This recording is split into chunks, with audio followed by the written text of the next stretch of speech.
low, you can still go. Even when you feel slow, you can still go. Even when there's no hope, you can still go. I never answer to no, man, I still go.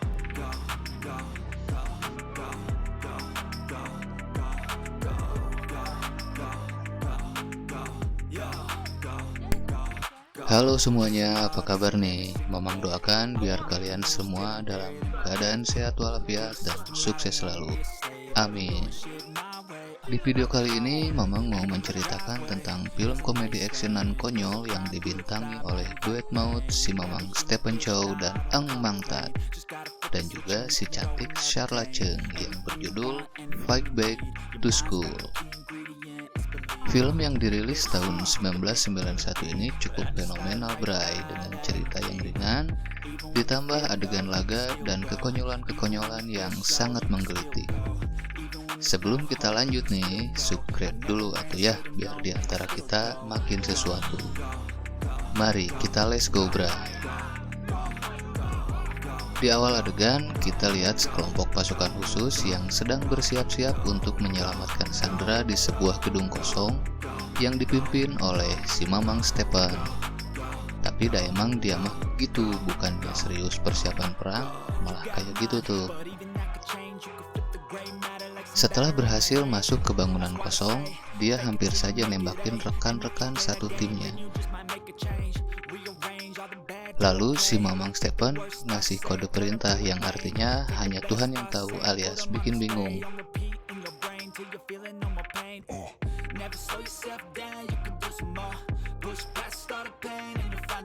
Tapi biar cepat kali ya, si pasukannya iya aja tuh. Pas mau nyergap, ketemu lagi sama temannya.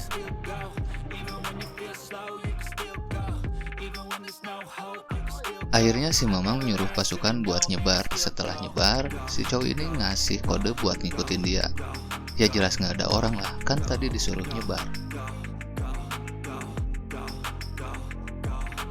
Lalu si Chow dengar suara tembakan dan dia langsung pasang masker dan lempar bom asap gitu. Satu persatu para penjahat dibantai sama si Chow hingga di ruangan yang terdapat Sandra.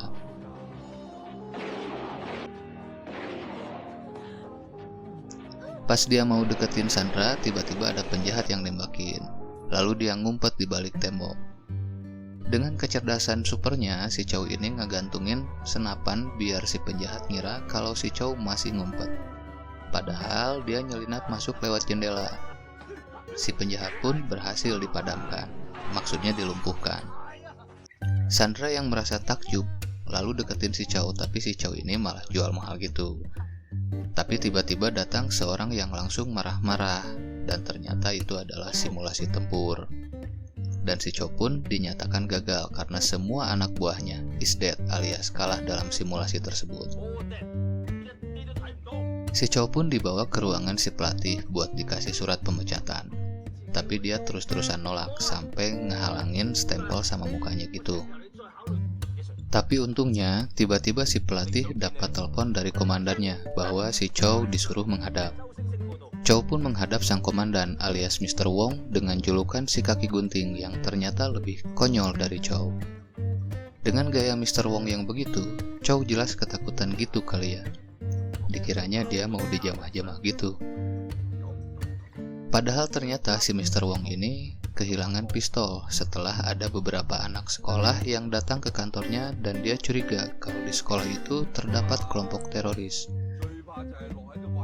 Lalu dia menugaskan Chow buat nyamar jadi siswa. Ya jelas Chow terkejut dan menolak karena ya dia sadar otaknya sudah nggak mampu untuk belajar. Tapi akhirnya dengan berat hati, Chow pun menerima tugas tersebut. Di keesokan harinya, Chow pun berjalan dengan langkah gontai tak terarah, memasuki gerbang sekolah yang dimana sudah ditungguin sama guru BP. Di tengah perjalanan di sekolah itu, Chow dikagetkan dengan siswa-siswa yang lagi dihukum karena terlambat masuk sekolah, dan yang lebih parahnya pas dia lihat peraturan sekolah yang banyak begitu.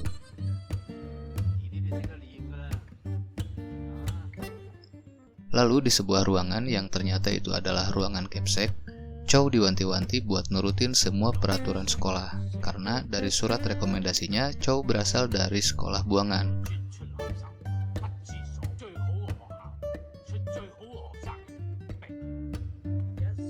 Lalu Chow pun disuruh masuk ke kelas. Di dalam kelas, Chow cuma bisa ngelamun seakan-akan seperti menjadi tahanan.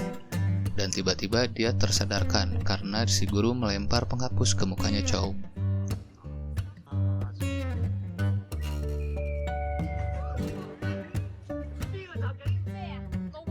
Bahkan setiap pergantian guru pun, Chow selalu terkena lemparan penghapus dari gurunya, karena ulahnya yang tidak memperhatikan ketika guru menerangkan.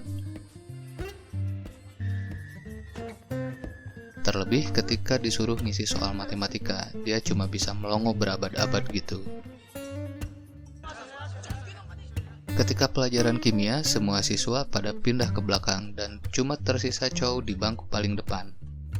Sang guru yang kebingungan dengan suara dan bau gas dikasih tahu sama Chow kalau gasnya belum ditutup. Walhasil, Chow dan satu temannya yang bernama Turtle Wong pun diminta buat ngedampingin gurunya di depan buat melakukan percobaan.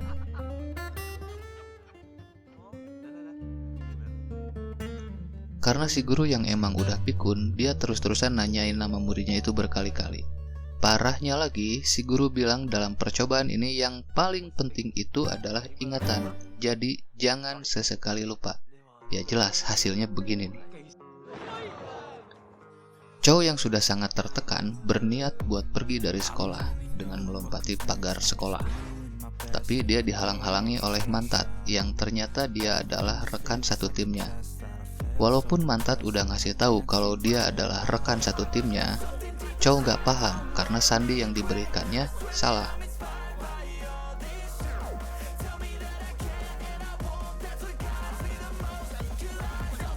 Para guru pun menghadang Chow, hingga akhirnya Chow ini terkesima oleh satu guru, yaitu Miss Ho. Chow pun beralasan kalau dia lagi sakit dan hendak pulang. Miss Ho yang nggak percaya membawanya ke ruang UKS buat diperiksa, dan benar saja Chow ini pura-pura sakit dan diminta untuk kembali ke kelas.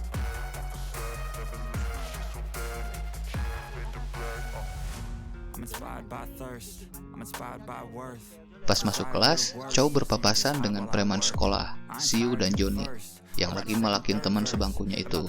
Chow yang sempat ditantangin sama Siu, dia cuma cuek-cuek aja sama kelakuan Siu dan Johnny. Pas bubar sekolah, Chow ditarik sama Mantat yang dia baru inget kode sandinya. Chow pun baru paham kalau dia memang rekannya. Dan Chow memperhatikan Johnny yang lagi merokok di depan sekolah. Lalu Mantat ngasih tahu kalau Johnny adalah preman di sekolah yang di-backing gangster bernama Teddy dan dia dicurigai sebagai pencuri pistol sang komandan. Selanjutnya Johnny mendatangi markasnya Teddy dan berniat minta uang hasil penjualan mobil hasil curiannya sama Teddy. Tapi karena pembelinya belum bayar, uang itu pun belum didapatkan. Lalu dia pun ngasih bungkusan sama Teddy yang ternyata adalah pistol polisi yang membuat si Teddy ini kaget dan kebingungan dengan barang itu. Keesokan harinya di sekolah, Miss Ho melihat Chow yang dihukum di depan kelas karena tidak mengerjakan PR. Bukan hanya satu kali, bahkan hampir di semua pelajaran. Karena merasa malu, Chow pun selalu memalingkan wajahnya dari Miss Ho.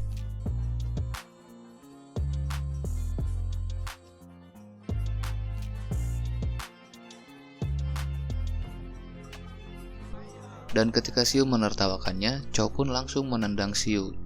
Tapi kejadian itu terlihat sama Capsek dan langsung saja Chow ini dihukum di tengah lapangan sebagai murid terburuk.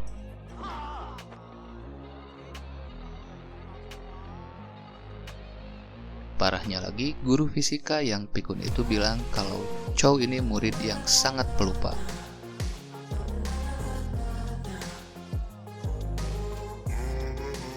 Keesokan paginya, Chow bergegas untuk pergi ke sekolah hingga membuat Mantat kaget karena mendadak rajin.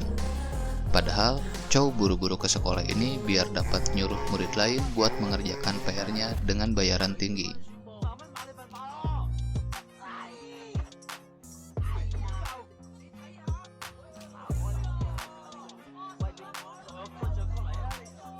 Setelah di kelas, Chow yang merasa bangga dan tidak akan dihukum lagi karena tugas-tugasnya sudah selesai.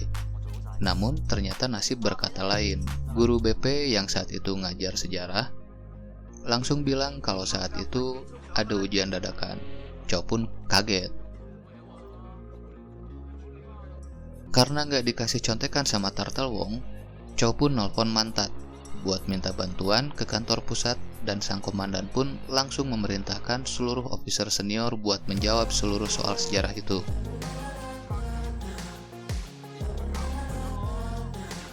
Mantat yang ngasih kode jawaban dengan cara melemparkan buah-buahan, telur hingga suara anjing. Namun sialnya ada seorang guru wanita yang meminta Mantat buat benerin toilet yang mampet.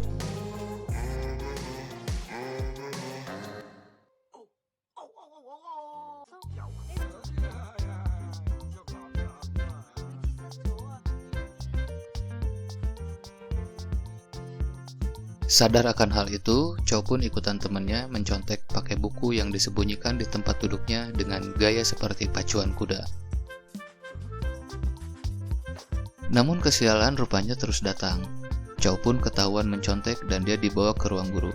Namun para guru sangat heran karena Chow ini menyontek ujian sejarah pakai buku sastra.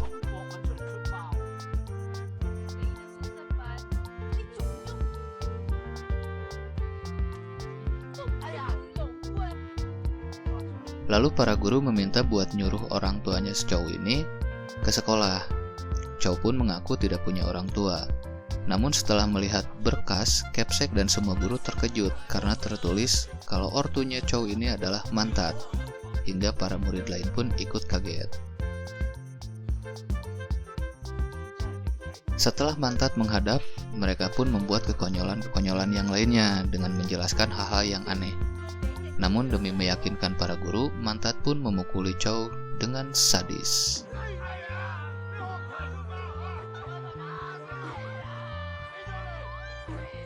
Setelah keluar dari ruang guru, Miss Ho nyamperin mereka dan dia bersedia buat ngasih les privat sama Chow. Jelas Chow ini kegirangan.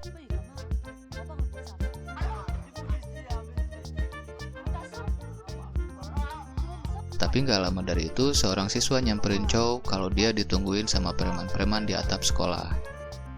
Pas di atap, para preman yang dipimpin oleh Johnny udah pada nungguin dan para siswa lain memisahkan diri karena takut sama Johnny. Namun, Turtle Wong bersedia nemenin Chow.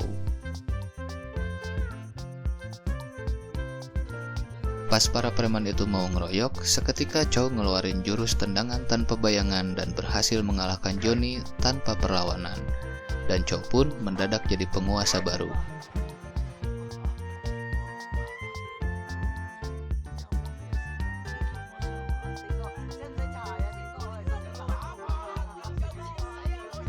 Chow yang udah dikasih les sama Miss Ho seakan-akan mendadak pintar dan mereka pun jadi makin akrab hingga ngajak piknik bersama teman-teman sekelasnya.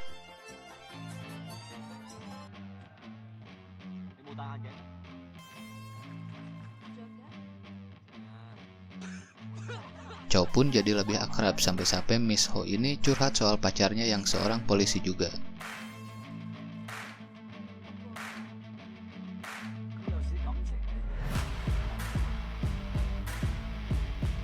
Keesokan harinya di sekolah, Turtle Wong yang sedang malak-malakin siswa lain kepergok dan dikejar sama Chow.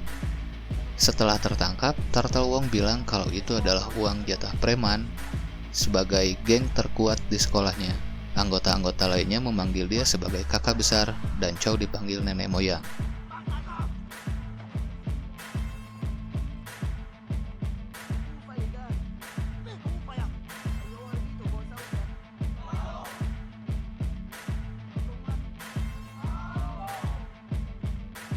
Sementara di luar sekolah, Teddy sama gengnya udah nungguin buat membantai Chow. Tapi untungnya pacar Miss Ho yang seorang polisi datang buat jemput Miss Ho, dan Teddy pun gak jadi mukulin Chow.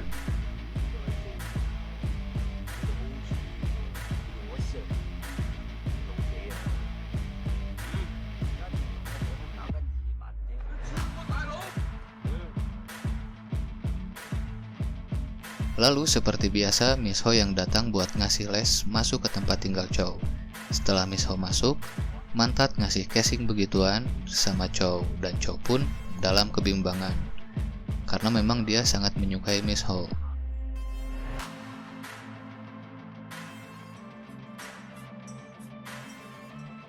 Namun sialnya, Miss Ho yang emang lagi bete mergokin Chow bawa casing knalpot dan Miss Ho pun pergi.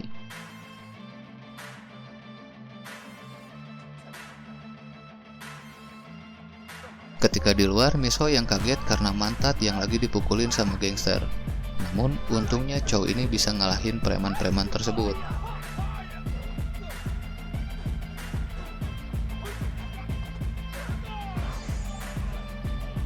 Disinilah mereka ketahuan sama Miss Ho kalau Chow dan Mantat adalah polisi.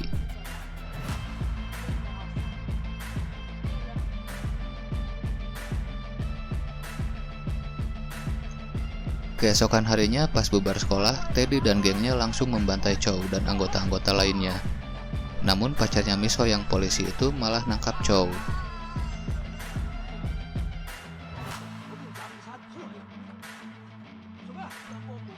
Kemudian Miss Ho yang nyusul ke kantor polisi dan mencoba ngasih tahu pacarnya kalau Chow juga seorang polisi.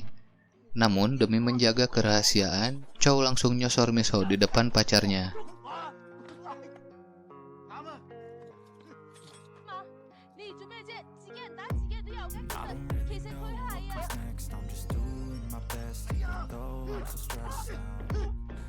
Sepulangnya dari kantor polisi, Mantat yang udah tahu gudang senjata Teddy langsung ngajak Chow buat memburunya. Ketika sudah merampas gudang penyimpanan senjata dan memindahkannya ke dalam mobil box, termasuk pistol baik hatinya sang komandan pun akhirnya ditemukan. Chow langsung pergi tanpa mengetahui kalau Mantat tertinggal di gudang tersebut dan tertangkap oleh gengnya Teddy.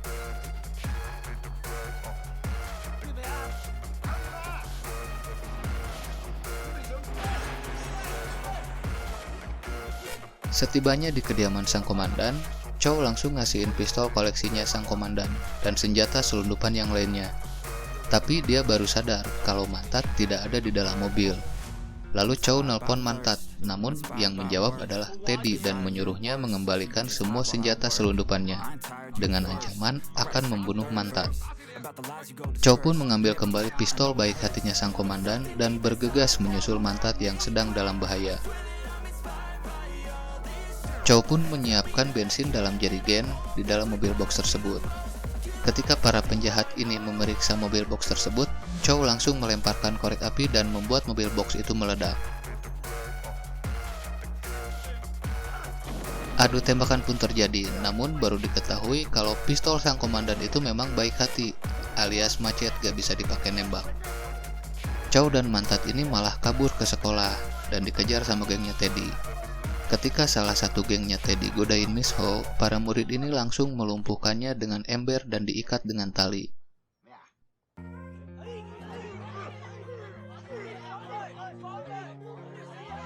Lalu mereka memutuskan untuk membantu Chow dari serangan gangster tersebut dengan senjata mainan dan semprotan cat. Chow menyiapkan senjata rahasia alias mesin paku tembak buat ngelawan kawanan gangster tersebut.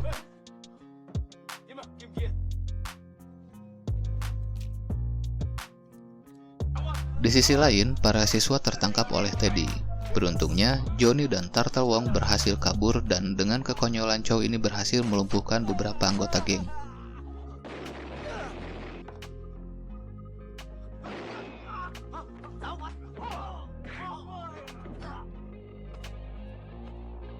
Namun Teddy menyandra siswa-siswa lain dan mengancam membunuh satu persatu siswa tersebut jika Chow tidak menyerah. Mendengar hal itu, Turtle Wong dan Johnny jadi panik dan ditenangkan sama Chow. Lalu Chow ngasih strategi sama mereka buat ngalahin Teddy. Selayaknya polisi beneran, mereka mulai melancarkan aksi operasi tersebut. Dan Johnny ngasih pistol rampasan yang tersisa 5 peluru.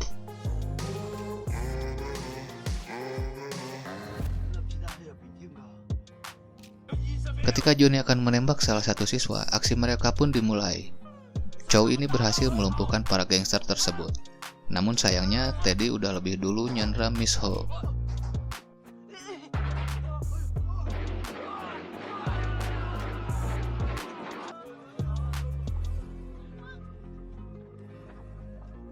Chow yang memang sudah kehabisan peluru terpaksa mengalah demi Miss Ho agar dilepaskan.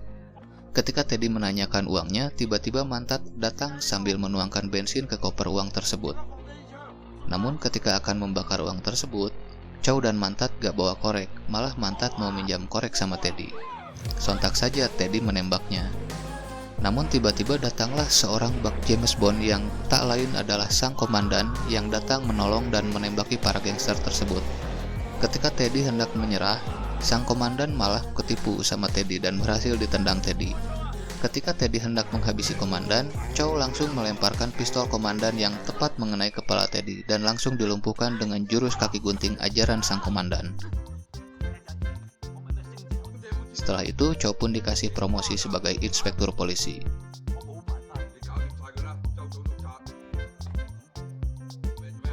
Setelah semuanya beres, Chow hendak pergi dan berpamitan dengan semua siswa di sekolah. Namun di luar gedung sekolah, mereka semua terkagetkan karena di pintu gerbang tengah menunggu sesosok bidadari yang tidak lain adalah Miss Ho. Nah, itulah tadi cerita dari film tersebut. Bagaimana menurut baraya-baraya semua? Silahkan berkomentar di kolom komentar ya. Jangan lupa like, share, and subscribe. Hatur thank you.